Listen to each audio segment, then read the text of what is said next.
Biraz da pasiyent-həkim münasibətindən danışmaq istəyərəm. Əslində neçə illərdir bunu görürük, şahidi oluruq, müşahidə edirik, amma heç vaxt dilə gətirmirik. Və qərar verdim ki, bunu dilə gətirim. Deyim ki, əziz xanımlar, 45 yaş, 50 yaş, 55 yaşın üstü xanımlar, gəlirsiniz həkimə, yaxşı eləyirsiniz, müayinəyə gəlirsiniz, Allah hamısının canını sağ eləsin. Amma yanınızda belə deyək, güya ki siz sakitsiniz, sizin üstünüzdə hökmranlıq edən, sizin üstünüzdə həkimə qarşı hökmranlıq edən ya baldızınız, ya bacınız, ya xalanız, kimlərsə gəlir, heç tanımadığınız insanlar sizinlə bərabər gəlir. Siz haqqınızı, hüququnuzu bilmirsiniz və bütün haqqı, hüququ da təslim edirsiniz onlara.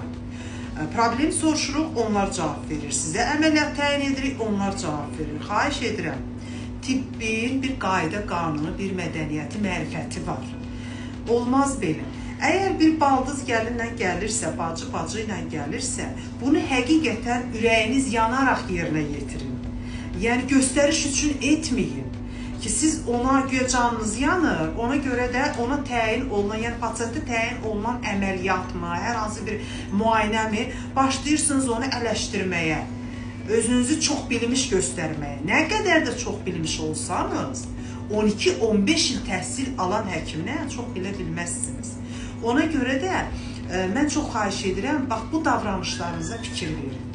Çünki bu qəbul edilməzdir. Mən şəxsən, mənim qəbulumda pasiyentin yerinə yanınla gətirdiyi rəfiqəsi, qohumu, qonşusu, kimsə danışaraq hökmranlıq edir, hegemonluq edərsə, mən o pasiyenti qəbul etmirəm.